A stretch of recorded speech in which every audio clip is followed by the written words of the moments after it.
Today, on Rise Up, we begin by diving into powerful community posts shared on the Riser's official YouTube channel. Then, we take a moment to witness the faces of our new brothers and sisters from around the world, pledging allegiance to the Riser, a beautiful reminder of the unity growing across nations. Medicine of the Mahdis, a deep dive into holistic healing for the mind, body, and soul, grounded in divine wisdom. And finally, we go live with Sister Priya, who opens up about her personal journey to finding the Riser and what led her to take that life-changing step. This is Rise Up.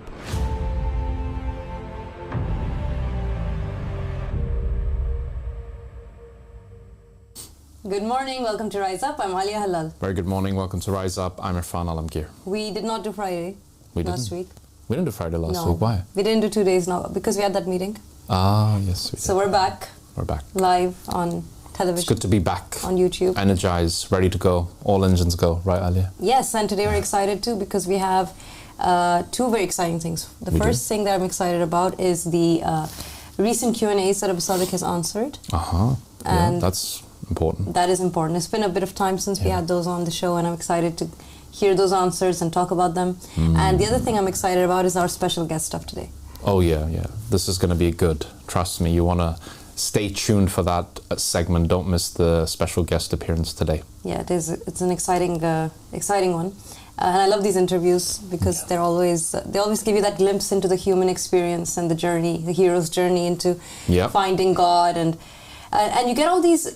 I feel like regardless of whether a person believes or doesn't believe in this call, one thing that you do find when you listen to these beautiful stories is those human attributes that are so divine, that are so fascinating to hear about and to listen to their stories. For example, hope is a good one. Faith is a good one. Courage is a nice thing to hear about. And you hear about how people are applying those attributes into their lives and into their experiences. And these attributes are leading them into something greater. So they're not stagnant in their journey. They're not sitting somewhere thinking to themselves, this is it. 9 to 5, kids come home, life continues as normal, nothing changes, everything remains the same. These individuals that we interview, you'll notice that they always have something fascinating where their life is kind of shifting and transforming into something greater. Yeah. And it's because they are applying those divine attributes into their lives and into their practice. And I think that whether you believe or you don't believe in the call of Abu Sadiq, that is always something wonderful to watch, isn't it? Yeah, and especially at this time, where you have Satan working very strategically and very carefully on the believers. You had the same situation play out 2,000 years ago in Judea when Jesus was walking the earth, and he was considered a very controversial figure. There wasn't much press and there weren't many reporters going around when he was feeding 5,000 people and teaching them the morals and manners of God. Right. But when he's in the temple healing people and doing miracles and other, reading from scripture, making claims, suddenly he is the Antichrist, he is the the Beelzebub, they called him, the Lord of the Flies, referring to Jesus Christ. This was what the Pharisees called him. They said he was a demonic individual who had come to misguide the Israelites, and even to this day he has a similar kind of CV when it comes to the Jewish religion. And this is why that segment was so important and interesting to discuss, how the Jewish people went astray. It was in rejecting the man that God sent. And now in this day and age, Abu Sadiq has come to the Muslims. Essentially in the beginning, it was a call very much rooted in Islam, and the Muslims did exactly, unfortunately, as the Prophet Muhammad had prophesied they would do, which is to be the first to reject him, to smear him, to lie about him, and history repeats itself. The lesson we learned is that the children of Israel went astray into that lizard's hole and fell because of one reason and one reason alone. They rejected, even though they recognized their Messiah when he came, and the Muslims are doing, unfortunately, the same with the Mahdi in this day and age. Yeah, it's like an extremely evident pattern. You can't belie it, because once you put the similarities together and you compare both experiences, both stories, it's so uncanny how similar everyone is basically reacting to the Mahdi exactly as they did once to the Messiah. It's so interesting because Prophet Muhammad likened himself to Moses. Yeah. Right? And the Mahdi is likened to who? Jesus. Exactly. And they come together in the last days of the reign of Iblis. Yeah. No, it's really, really clear. And I think that even the professors, when they came, this was part of the conversation that we've had with them, where we do tend to compare the experience of the Mahdi with the experience of Jesus Christ, because people do relate and resonate a lot with the Messiah and his story. And when you look at what happened to him, and you understand that people, for the most part, the world sympathizes with the story of the crucifixion, right? So Muslims and Christians believe that Jesus was oppressed, persecuted. The Jews, on the other hand, they say that no, he was not the Messiah, etc. They have their own version of the story. But the fact is that Jesus Christ is a beloved character to many. And the idea that the Mahdi is being treated quite the same way and perceived in quite the same way is a very strange thing to behold. And I think it's an eye-opening kind of thing, because the human condition is very... isn't it just this pattern that just repeats itself? Yeah. And when do we learn from it, right? When do we learn? When do we do what the Quran says, where it says, why do they not think? Why don't they ponder on the stories of old? And basically God is saying, why don't you just do something a little bit different this time and stop repeating the same mistakes? That's what we're seeing happen right now. We are, and the foe that we're facing in this day and age is a very determined individual. He has said to Allah subhanahu wa ta'ala that I will sit there and wait for them on the straight path, on the path that leads to the Caliph of God. And just as he was led astray, he said, I will lead them astray. So he is basically outing his strategy. His strategy is to misguide you, and misguidance is taking you away from the one that God appointed and anointed. And this is something that we're seeing now. What I find really interesting, Alia, is that he has obviously also learned from experiences. He's an individual who was granted respite from the time of Adam when he first went astray, and he of course lived many, many thousands of years before, and who knows what those thousands of years represent, because it was in another realm where he was an angel before, by the name of Azazel, or Azazel in English, and he had reached an extremely high rank through his works and efforts and his dedication to Allah subhanahu wa ta'ala. But in one move, everything came to nothing, and Iblis became the author of his own downfall by rejecting Adam when Allah commanded him to prostrate. And this is something he was unable to do. So now he is extremely determined, and he is working strategically from all that experience gathered throughout the ages. He has now fine-tuned and perfected his deception, and he is using all the tools at his disposal to lead you astray. And the strategy he's using, more so than anything else right now, is the press. How interesting is that? Right? He's using the media. And it is something to really think about. I mean, recently, in recent history, we see that media is that tool, isn't it? It's the conditioning tool, it's the propaganda tool, it's the tool that is used by the powers that be, really, to create and warp our perspective and our perception of reality, right? So what we see around us, what we hear, what we understand, what we know is right or wrong, good and bad, morality and ethics can be conditioned into the minds of the people based on what's seen and heard in the media. And that's quite frightening, really, if you think about it. We have our phones in our hands 24/7. We have the TV screens on all the time. We're listening to whatever is being told to us. We're watching whatever we're being shown. Movies are being written in a certain way where the direction of the storyline is going in a certain direction every time. There's this kind of pattern that you're always seeing and hearing. Music, songs are written in a certain way. I mean, it's everywhere. Everywhere you look, you will find that the media is being used in certain ways to kind of condition the world. Let's call it for what it is. Yeah, absolutely. And I think one of the main things, and you can check this out for yourself. Now, there was a documentary, or not a documentary, it was a series, a drama series that was called The Messiah. Literally, that was its name.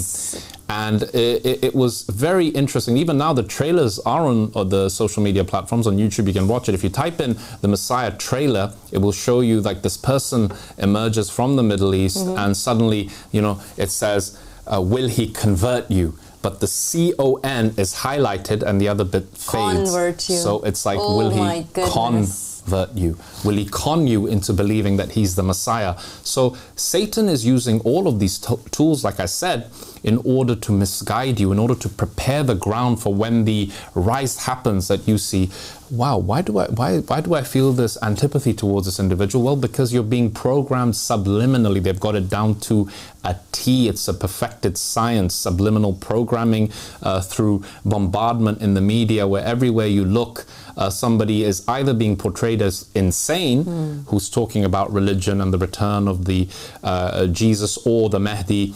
They're immediately discredited as people having mental health conditions. There's a condition called the Messiah complex, and many such things out there that are designed and rooted in this simple plan, this goal, this one goal that Iblis has, which is to make you reject the Adam of your time. Exactly. And yet, despite all of the negative press, the sound bites the press use, the headlines they falsify, people are coming to the dawah. They are. As you saw in the introduction, a collage of believers from all over the world, all these different faces and races are recognizing the Mahdi. And this is why Satan is being so strategic in this time, because he knows he doesn't want to give any airtime, but yet he is compelled to crush what he promised God that he would do.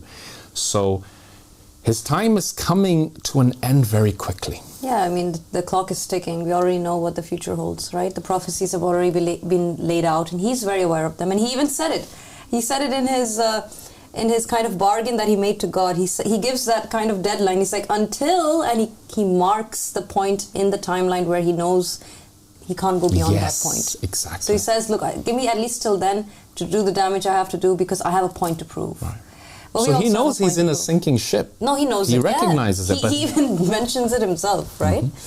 He knows that it's coming to an end, but we also have, we have our mark that we have to make. The Mahdi has a mark that he is making very vividly. The whole world can see it right now. Everyone's kind of in tune with what's happening now. The world is aware that there is a Mahdi, and there is the Qaim of the family of Muhammad is here, that his name is Abdullah Hashim Abu Sadiq.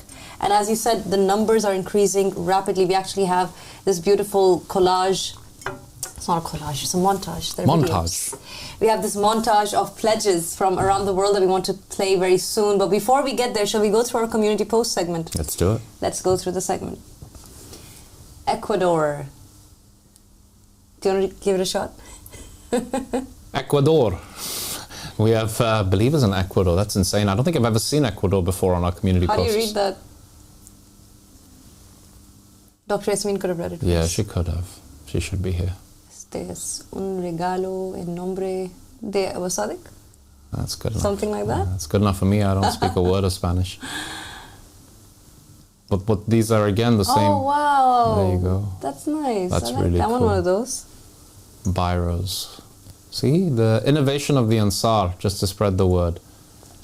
Lots of QR codes, notepads. Everybody needs a notepad and a pen, even though we're in the digital age. Yeah. You can't beat the pen and the notepad. You can't. We need to reduce our screen time. South America really is taking to the core. It really is, right? Passion, it's just kind of. I think the Spanish team are doing an incredible job of keeping that fire lit in the hearts of the believers, and it kind of spreads. Fire spreads, right? Alhamdulillah. It doesn't stay somewhere.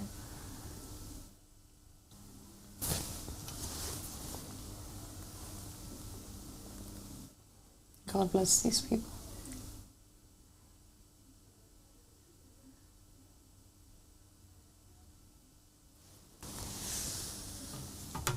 Iraq.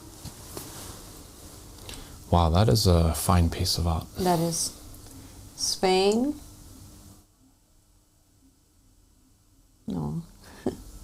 There you go. It's the street preachers, the Ansar. Yeah, we see a lot of that in Spain. Have you noticed? Yes. I think it's something in the air. Direct approach. They like going on the streets and talking. There's a lot of talk happening, a lot of communication, a lot of saying hi to the people and the world. Well, yeah. Well done to them. Kudos to the Spanish-speaking world and the Ansar who are propagating the faith therein. And of course, we admire and applaud all these efforts, these works of art. This obviously inspired from a place of true faith. Yes. And we have to salute all the believers And we urge you to continue with these works because they have, as you know, massive effects, even though you may not perceive. They really do, and I think the upcoming Pledges montage is going to kind of prove that, because we're constantly seeing new faces from around the world putting their hands up and pledging their allegiance, and I always get chills when I see these put together. Yes, and as Alia said, that a collage is a group of pictures that are put together. So if it was a painting or a board with lots of pictures, then it's a collage. But if it's a video, then yes, it is indeed a montage. Explain that part. Yes. Okay, let's Close. go on. Let's go on to the montage. Close, but no cigar. Upon this I shall live, and upon this I shall die, and upon this I shall be resurrected again. ولهم بيعة في عنقي لا أحول ولا أزول عنها أبدا. Que el Mahdi y los Mahdi son prueba del Padre Celestial Absoluto. Dan saya bersaksi bahwa Al-Mahdi dan para Mahdi adalah juga para hujah Allah. Upon this I die, upon this I shall die. وأشهد أن عبد الله هاشم أبا الصالح عليه السلام قائم آل محمد عليه السلام. Saya bersaksi bahwa tiada Tuhan selain Allah, yang Maha Esa, tiada sekutu baginya. أشهد أن أبا صادق عبد الله هاشم قائم آل محمد حجة الله. Upon this I shall live, upon this I shall die, upon this I shall be resurrected again. Upon this I shall live, upon this I shall die, and upon this I shall be resurrected again. Amazing. Yeah, and that's just a small sample of... It is a very small sample. Tens of thousands of people. My goodness. And there are many, many, by the way, who are in countries where they cannot release their video images of themselves, because then they put themselves in a great deal of danger. But there are so many more people, and you saw people from all over the world pledging their allegiance. And yeah, we should make a collage of them as well as a montage. Let's do both next time. But yeah, it is incredible. I think that we really have to emphasize this. There is this very strange phenomenon where the world is convinced, right, that we are so different from one another. And we do have differences. And I'll argue that those differences make us very beautiful and make us who we are. Yeah. And I don't think we would change it for the world, because here in this mini divine just state that we have so many different kinds of people, different backgrounds, different cultures, different languages. And that's what makes us who we are. So you'll go around, you'll hear someone speaking in Spanish, someone speaking in French, someone speaking in German or Urdu or Arabic. And universally, of course, we all have English that we speak between each other. But the fact is that those different languages, those different backgrounds, different foods that people cook for one another, and they'll bring to their brothers and sisters and be like, hey, eat this Malaysian dish that I made, or in Germany we have this sweet dish that we eat, do you want to have this, or try that out. Even different national dresses that people have. All of it put together, and the fact that it's happening in harmony is just something absolutely beautiful and unique, and Abu Sadiq has made it possible for people to feel like family no matter how different they might seem or be, and that fear of difference is removed. Yes. And it does exist. I think that in the world there's this very sad kind of this experience people have where, because they're different from one another in some shape or form, there's a fear of being, touched by something different. And I don't know where that comes from. I can't really put my finger on that. Maybe you know more about where that comes from. But I do see it, and I realize it in the world. And I don't like that, because there shouldn't be that kind of, distance that people have, right? Based on being a little bit different. Yeah, no, it's like diversity is like a rainbow, many different colors, but in unison, one light. And this is what the religion of peace and light is. It brings all the different colors and different people from all over the world, their cultural backgrounds. It all adds to the richness and diversity of the religion. And this is one of the most attractive and appealing things to people when they walk in through our doors and they see all the continents of the world represented in the form of the Ansar, who have recognized the Adam of their time. Yes. They are blown away. And this is unique in this dawah, really, in this time where an individual is saying, look, it's time for change, and change comes through submission to God and letting go of our own egotistical desires and letting go of all of that which is programmed into us by the Luciferian system that currently exists in the modern day and age. And who can argue?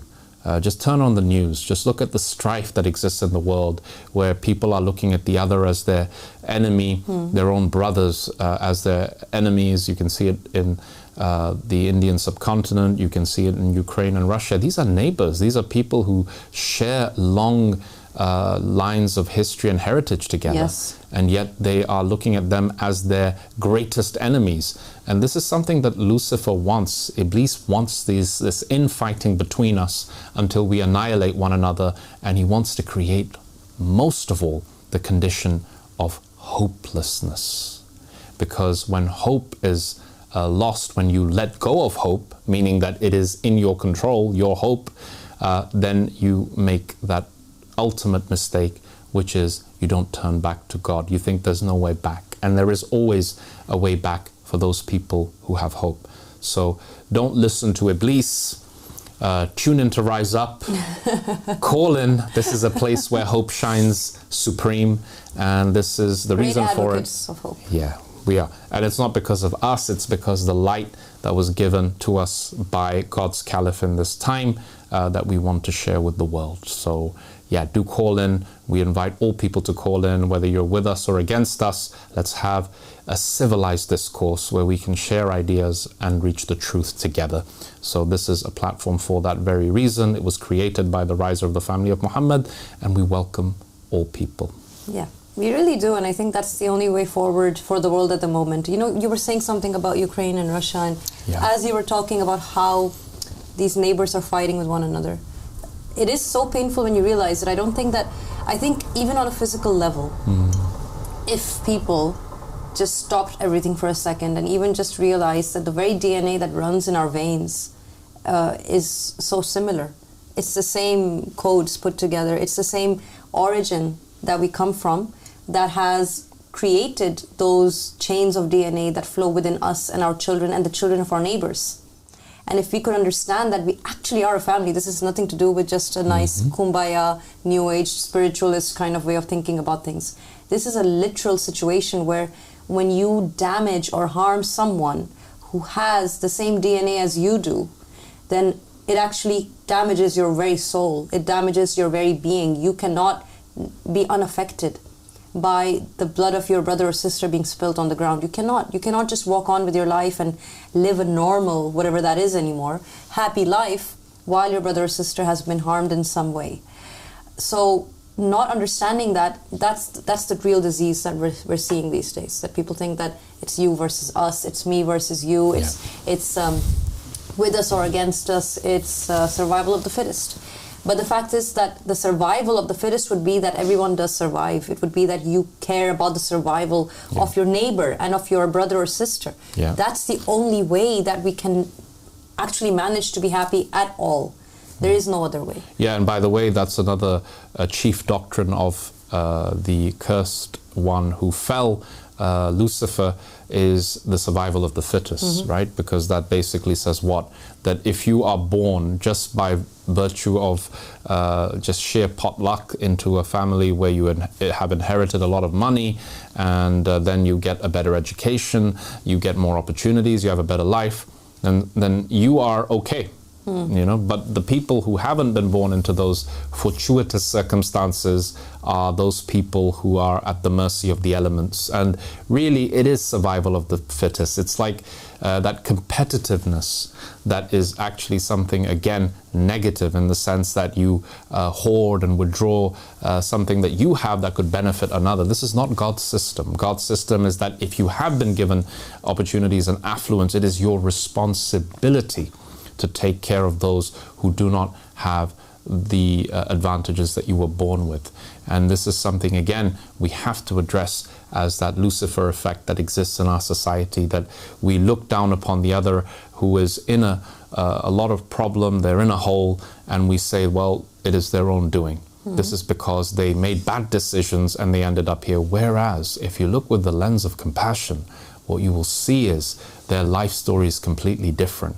You know, perhaps their mother was doing drugs, perhaps they were damaged in the brain, which now more and more we are seeing being proved.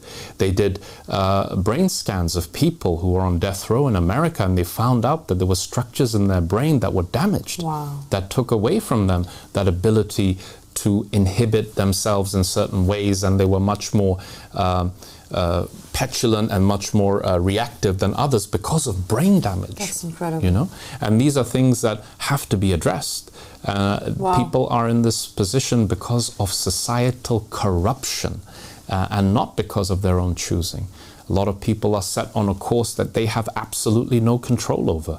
And to look down upon them and say, well, this is their own problem, they did this to themselves, it's an absolute lie.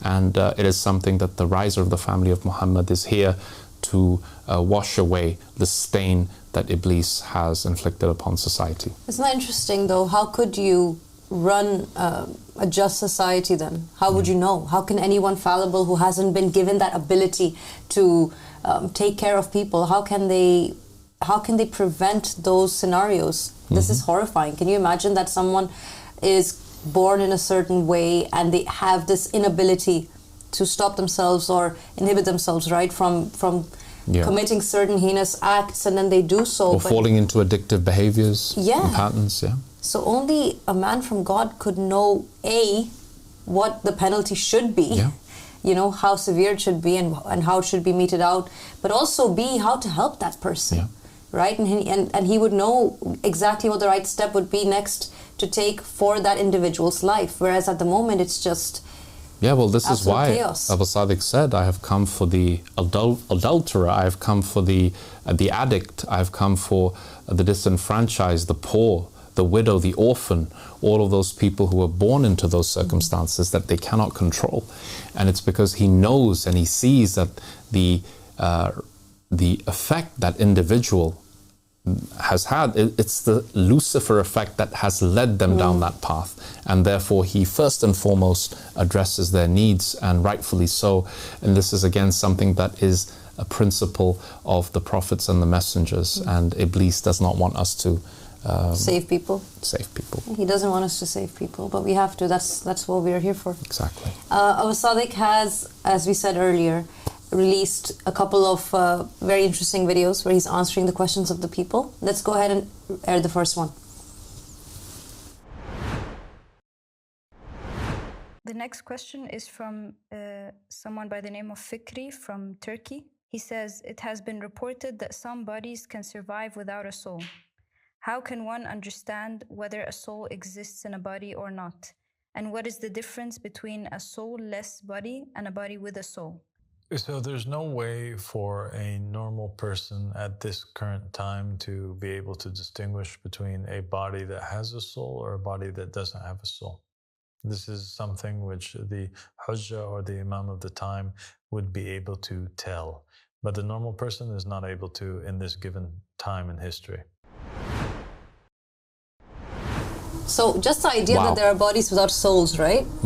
I wonder if people knew that, or I'm not sure if we've talked about that before. Well, religious people will be very shocked to hear that. Yeah. If you're a materialist, atheist, scientist, if you're like a Dawkins, you're like, yes, see?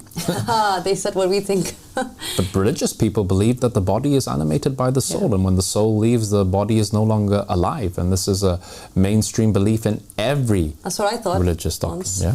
I thought that the soul makes you able to be alive, otherwise you're not able to be alive. The soul animates you and makes you alive, you know, but apparently it's not the case. You can be a living being without a soul. Fascinating. It is. And only the Caliph, only the representative of God with the Holy Spirit can actually know that. There is no way for us to put you under a scan or look at your aura or whatever. There is only one way, and that is through the light of God. And I know that there are people probably watching that and listening and thinking to themselves, how can I be sure that I have a good soul then? Yeah. And there is a very simple way to make sure of that. And it's basically down to who we are as people, isn't it? So the souls that are good, they want to inhabit bodies that are good, and bodies that can enable them to move towards the next step on their journeys. So the souls are on a journey of their own. They're trying to please God. They're trying to elevate. And in order to be blessed by a good soul, a person would have to be a good person, would have to be useful to that soul, would have to be in a surrounding where they are around believers, that they can help and that they can please, so that God is pleased, because God is found in the hearts of the people.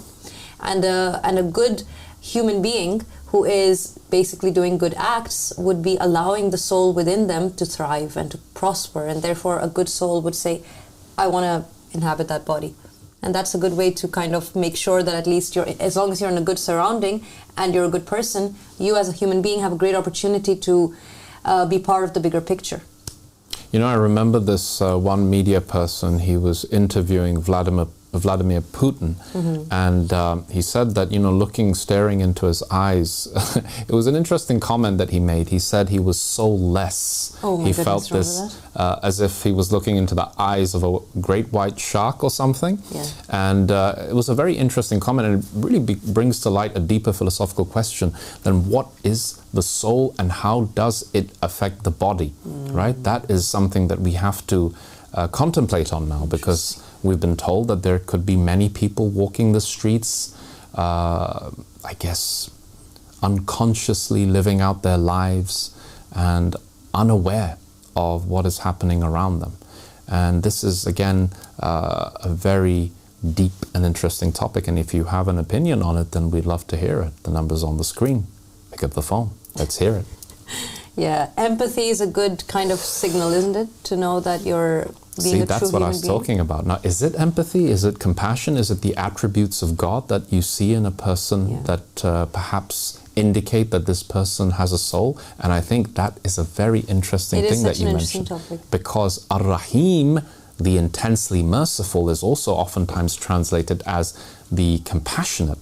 And compassion is that thing that you would say that is a human attribute of a true human being, but could it also be the thing that just being able to feel the pain of another, to have empathy is what, to be able to walk in someone else's shoes, to really live life through their eyes. And this is a really interesting point you raised. It is very interesting, I think, and I have thought about it quite often, because when you look at some of the characteristics of God and how He expects us to have those characteristics, they're not that easy. They're really not as easy as, you don't just get up in the morning, brush your teeth, and boom, you're a human being now. Yeah. You have to be able to forgive, like really forgive the grief that strikes you.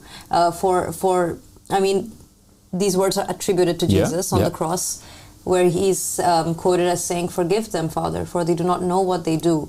And while there is, of course, a whole other conversation about who really said it and who was on the cross and who wasn't on the cross, be that as it may, the point is that that quote in and of itself is so baffling to someone who is not a true human being, because they would say to themselves, that's ridiculous. Why should we forgive them? Look what they did. But the fact is, to be able to reach that point where it doesn't matter how much pain you're in, you can actually hope that the other is saved, is very difficult. It's a very difficult place to reach. Yeah, and another interesting point that you just raised there, which is that if compassion or empathy is an indication of the existence of a soul, then conversely, feeling remorse when you have done something wrong, this is something that is referred to in the Quran as well, that this ability to return back to God and to have what? Hope, which is what we just spoke about. Because when you have hope, even though you may have done something that is a sin or something that has harmed another being, then if you feel that remorse that then leads you to repent, surely this is another aspect of the soul that inspires this repentance and return back to God. And actually, when you look at the people who are called sociopaths and psychopaths, one of the main distinctive features and characteristics they have is that they have no remorse. They will kill many people and feel nothing. And that absence of feeling nothing is, again, that reverse of compassion. If compassion is one side of the coin, then the other side of it surely is remorse and that feeling of needing to repent. Yeah, strange. Yeah. So I think that kind of covers a little bit of, I mean, we could go on about this. Yeah. I would love to continue talking about this topic, but we have another Q&A also that was released recently. Let's go ahead and see what it was. Let's do it. So this is a question by someone named Jake Grant. And Jake is saying, greetings. I wanted to pose a question regarding prophetic infallibility. I have a variety of purposes for reaching out. Primarily, I would be interested in your scholarly research and suggestions for further reading. My first question is in regards to the book of Revelation and the missing 12,000 from the tribe of Dan. I noticed in your teaching about the scattered tribes of Israel, you mentioned Dan would be gathered. Yet this tribe is missing from chapter 7 of Revelation. Secondly, as someone unfamiliar with the Quran and the Ahadith, I was curious as to your organization's suggested reading material. What narrations, where to find them, where to start in study to investigate the claims? So in terms of our reading materials, you can find them on our website, in our library. And our reading materials are quite vast because we are not limited to one particular book like many of the religions do. For example, you have Jews that only read the Tanakh. You have Christians that only stick to the Gospels. You have Muslims that only stick to the Quran and they disregard reading the previous books. As far as we go, we embrace and we read the Quran, and we also read the Gospels, and we read the Tanakh or the Torah. We also read the Bhagavad Gita, and we read the different writings of the prophets and the messengers, known and unknown, such as Buddha and the great philosophers such as Aristotle, Socrates, Plato, etc., that we consider to be prophets and messengers in our religion.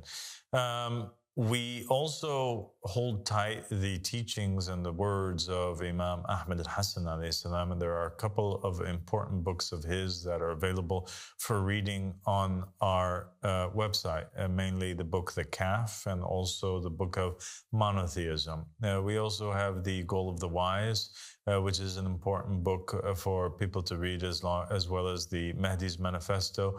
And we believe that this dawah is in the process of spreading and unraveling and unveiling 27 letters of knowledge. And so the process of revealing the true knowledge of God is going to happen now, and it is happening now, and it will continue to happen during my lifetime and the lifetime of Imam Ahmed al-Hassan and the Imam al-Mahdi alayhi salam.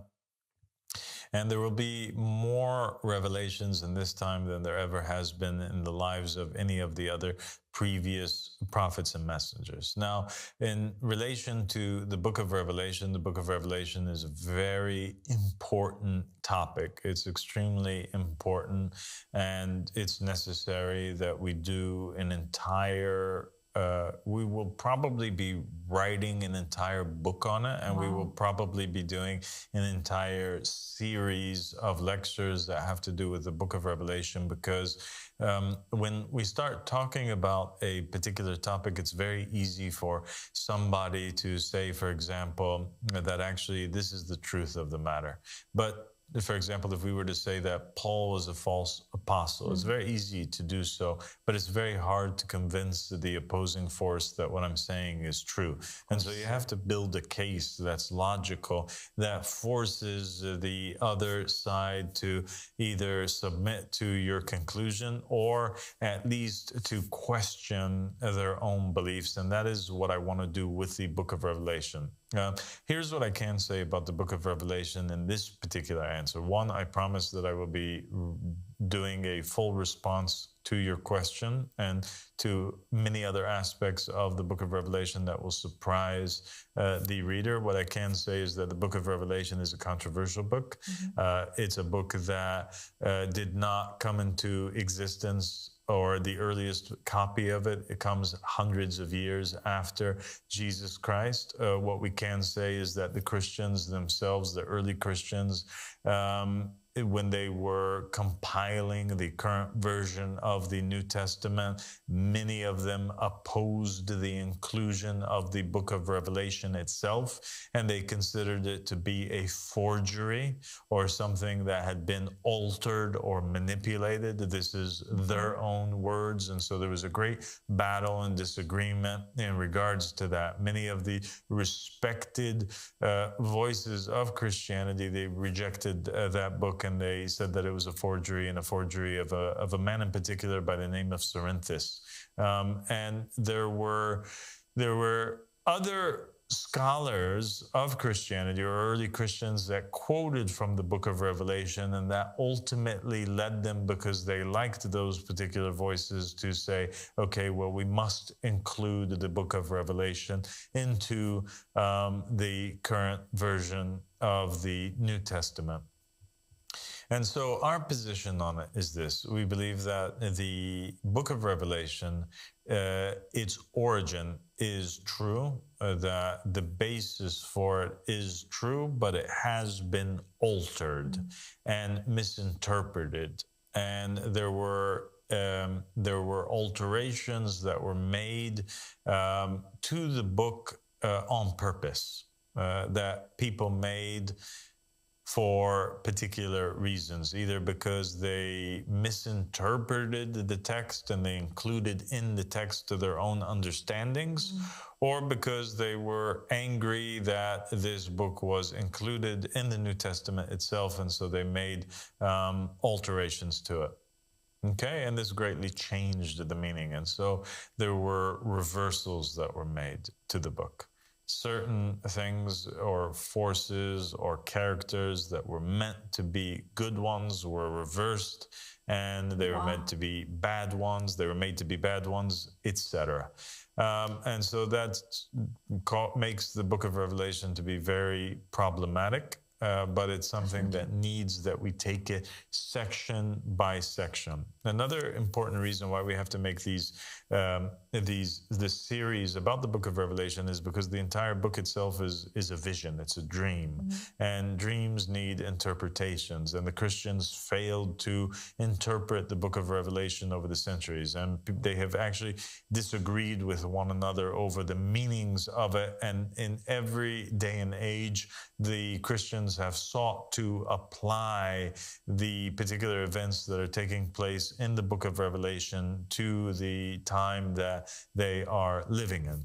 Now, a lot of the scholars have said, and most of the scholars agree, that the book of Revelation is actually talking about the past, and it's not talking about the future. And that's another problem, is that Jesus Christ had said that the current generation would not pass away except until, before they see the judgment take place, and all of these prophecies of the end times and his second coming.